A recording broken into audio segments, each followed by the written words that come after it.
The 2026 FIFA World Cup was supposed to be America's golden ticket, the biggest sporting event in human history, 104 matches, 48 nations, 16 cities across 3 countries, and the United States sitting right at the center of it all with 78 games on home soil, including every single knockout match from the quarterfinals all the way to the final at MetLife Stadium in New Jersey.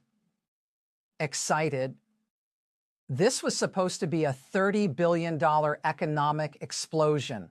185,000 new jobs, hotel rooms booked out for months, airports overflowing with international visitors, and billions pouring into restaurants, retail, transportation, and entertainment from coast to coast. Size, that was the plan, that was the promise. And right now, as we sit here less than 90 days from kickoff, that promise is falling apart in real time. And what is happening instead is something that nobody in Washington, nobody at FIFA, and nobody in the American tourism industry saw coming, or maybe they did see it coming and just refused to believe it because the numbers do not lie. International tourism to the United States dropped 5.4% in 2025. Let me say that again so it really sinks in.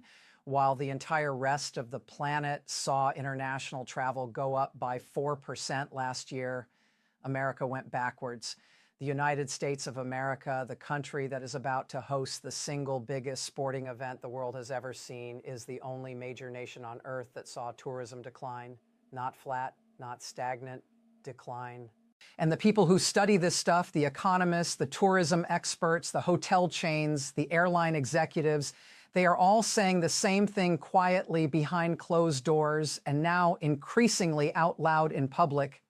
This World Cup might not deliver what everyone promised it would deliver.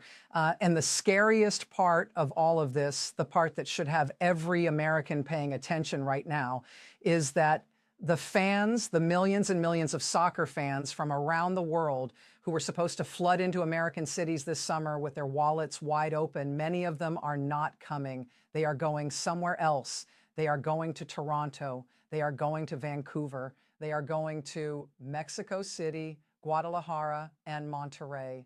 They are choosing Canada and Mexico over the United States. And the reasons why tell a story that goes way beyond soccer and way beyond sports and straight into the heart of where America stands in the world right now. Let us start with the biggest number, because that is what makes this story so staggering.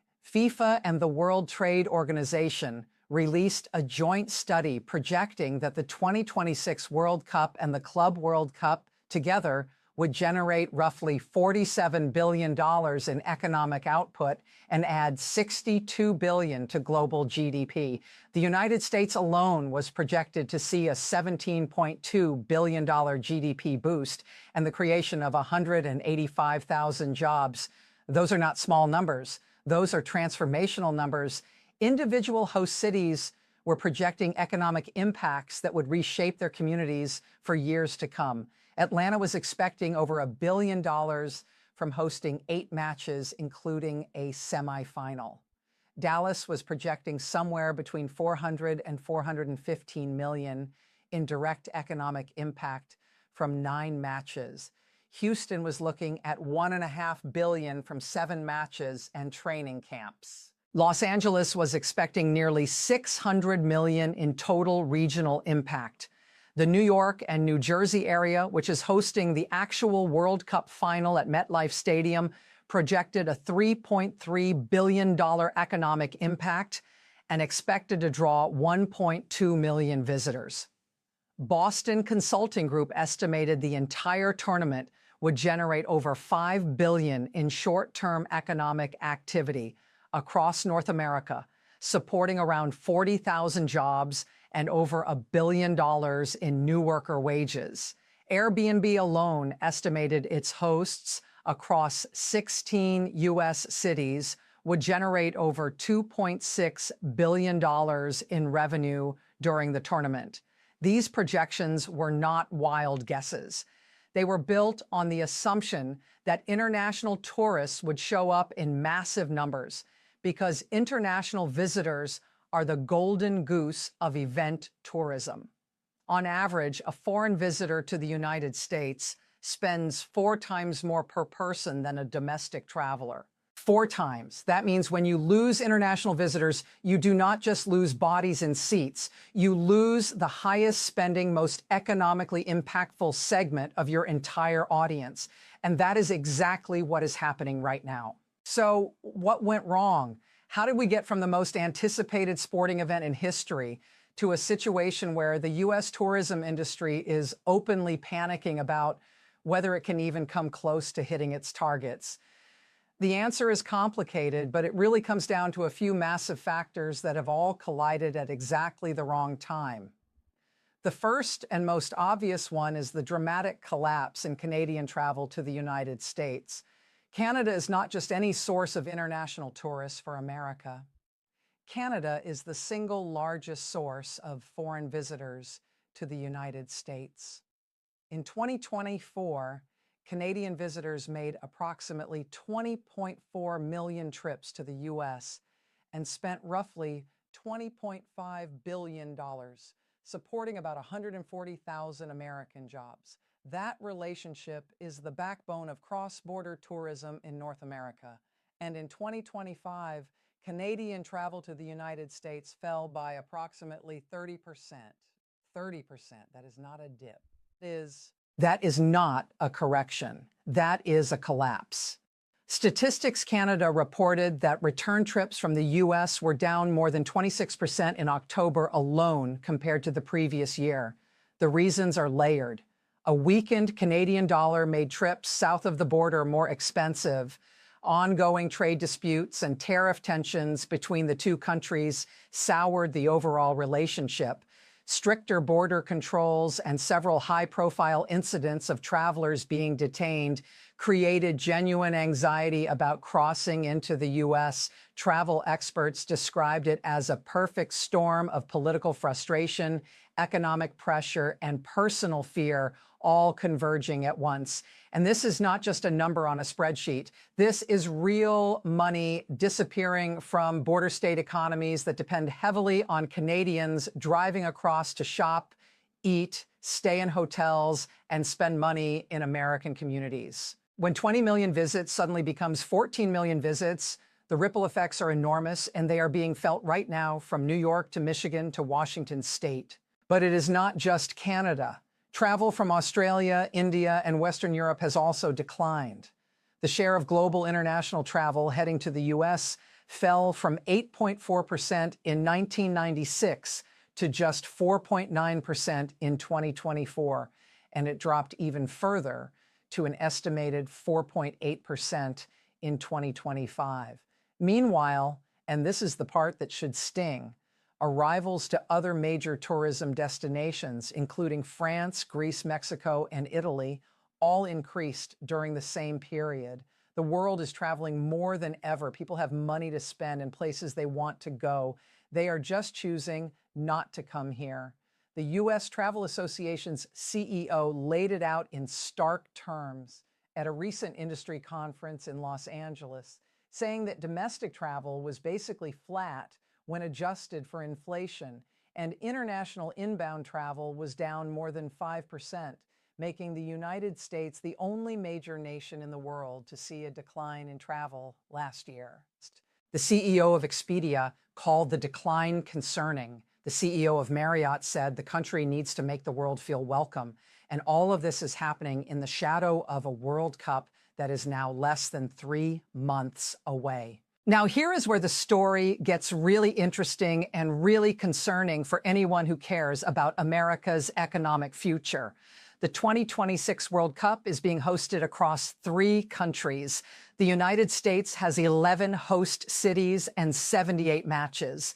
Canada has 2 host cities, Toronto and Vancouver, with 13 matches.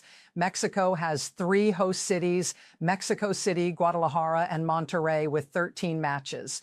On paper, the U.S. should be the overwhelming winner here. It has the most games, the biggest stadiums, the knockout rounds, the semifinals, and the final. But the early data is telling a very different story. Reports indicate that U.S. hotel bookings for the World Cup period are trailing behind Canada and Mexico in year-over-year growth rates. Ticket prices for matches in the United States are significantly higher than for comparable matches in Canada and Mexico.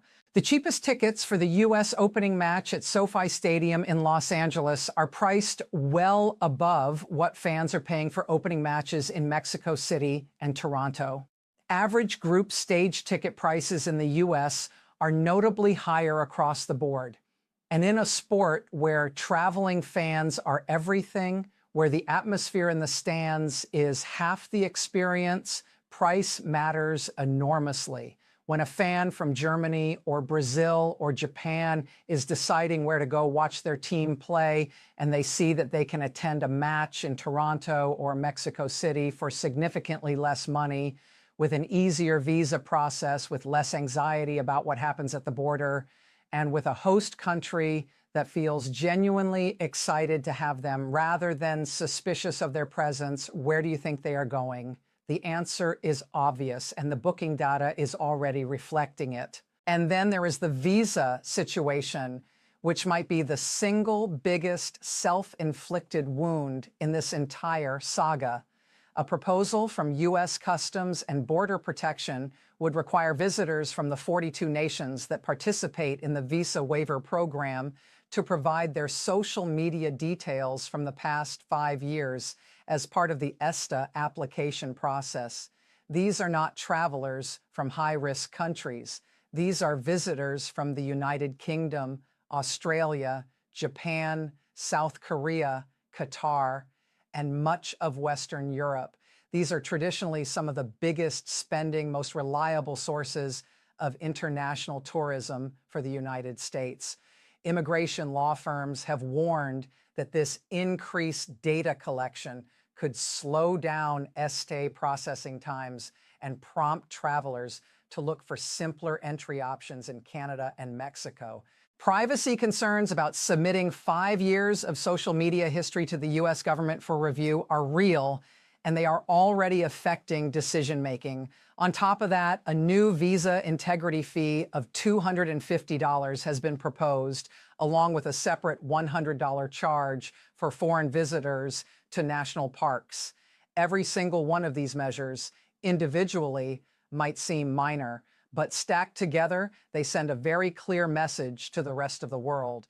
And that message is that coming to America is getting harder, more expensive, more invasive, and less welcoming. And people are listening. If you are finding this breakdown valuable and you want to stay informed on how this situation develops as we get closer to kickoff, make sure you hit that subscribe button right now and turn on notifications so you do not miss a single update. This story is moving fast, and it is going to have real consequences for the American economy this summer. Now, let me tell you about something that almost nobody is talking about, but could end up being one of the most significant aspects of this entire World Cup from a geopolitical and human rights perspective. Travel bans currently restrict nationals from multiple countries from entering the United States. Among those banned countries are several that have actually qualified for the 2026 World Cup, including Haiti, Iran, Senegal, and Ivory Coast. Think about that for a moment. There are nations whose soccer teams have earned the right to compete on the world stage, whose fans have dreamed of watching their country play in a World Cup, and those fans are literally banned from entering the host country. They cannot buy a ticket, they cannot book a flight, they cannot walk through an American airport and go watch their team play. In the entire history of the FIFA World Cup, this kind of situation is virtually unprecedented. The former president of FIFA, Sepp Blatter, publicly backed a proposed fan boycott of World Cup matches in the United States. And while a full boycott by national teams is unlikely given the massive revenue at stake for football associations, the sentiment behind the boycott movement is real, and it is growing. European soccer leaders have discussed the possibility. Fans across Latin America have expressed deep hesitation about traveling to the U.S. online forums, and social media are filled with comments from people who had tickets and travel plans and have canceled everything. One Canadian fan described having tickets to a match in Texas and plans to visit family in New Jersey, and said they had canceled everything. Fans from Latin America have posted similar sentiments, saying they simply do not feel comfortable traveling to the United States right now. And here is where the economic math gets really brutal. Several U.S. host cities have already scaled back or completely eliminated their official FIFA fan festivals. These fan festivals are traditionally massive public viewing areas that attract hundreds of thousands of people who do not have match tickets but want to be part of the World Cup atmosphere. They are enormous economic drivers because they bring in casual tourists who spend money on food, drinks, hotels, shopping, and entertainment, even though they never step foot inside a stadium. Jersey City, New Jersey, which sits right next to MetLife Stadium where the World Cup final will be played, has already canceled its planned fan festival. Other cities have significantly reduced the scope of their planned public events. Without these fan festivals, the incentive for international tourists to visit the United States during the World Cup drops significantly, because for many fans, the experience is not just about the 90 minutes inside the stadium. It is about the entire cultural event surrounding it. It is about being in a city that is alive with the energy of the World Cup. And when you strip that away, you strip away a massive portion of the economic activity that these cities were counting on. The data from the National Travel and Tourism Office is not encouraging either. Early figures show a nearly 5% decline in global visitation to the U.S. in January 2026 alone, with forecasts suggesting this trend could persist through the summer. The World Travel and Tourism Council conducted a study that confirmed the United States is the only country out of 184 analyzed that is expected to see a decline in international tourism. Their president and CEO said publicly that the world's biggest travel and tourism economy is heading in the wrong direction, not because of a lack of demand, but because of a failure to act. And that while other nations are rolling out the welcome mat, the U.S. government is effectively putting up a closed sign.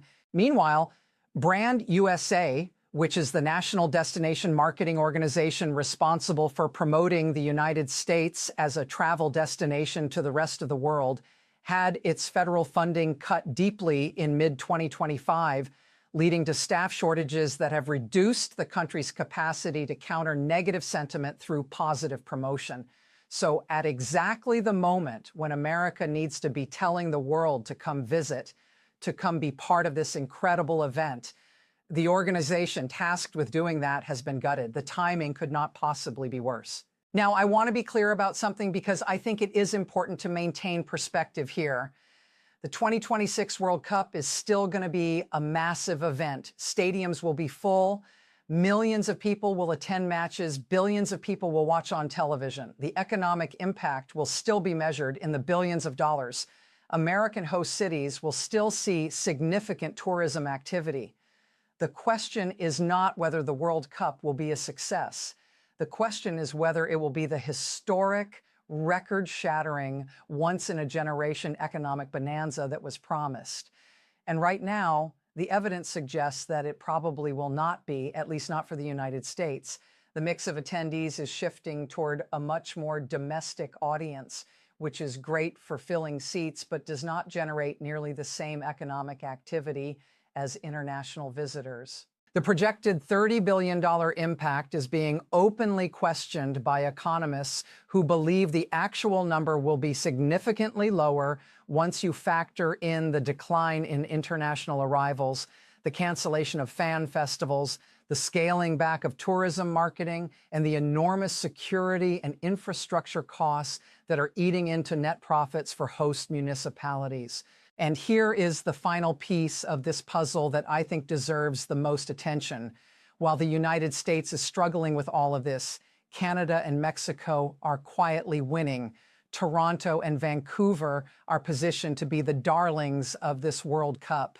Mexico City, one of the greatest cities on earth, is hosting the very first match of the entire tournament at the legendary Estadio Azteca, one of the most iconic stadiums in the history of the sport, a venue that has hosted 2 World Cup finals and is steeped in more football history than any American stadium could dream of.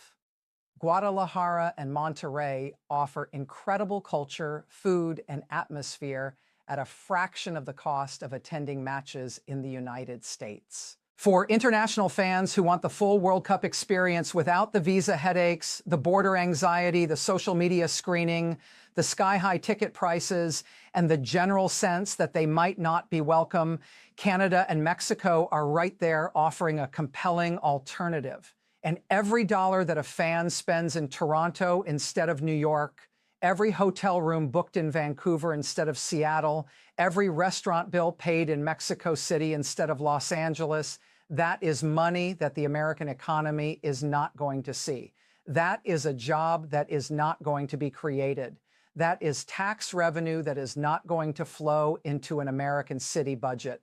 The economic impact does not disappear. It just moves north and south of the border. I want to leave you with this thought because I think it captures the deeper significance of everything we have talked about today. The FIFA World Cup is not just a soccer tournament. It is a global referendum on the host country.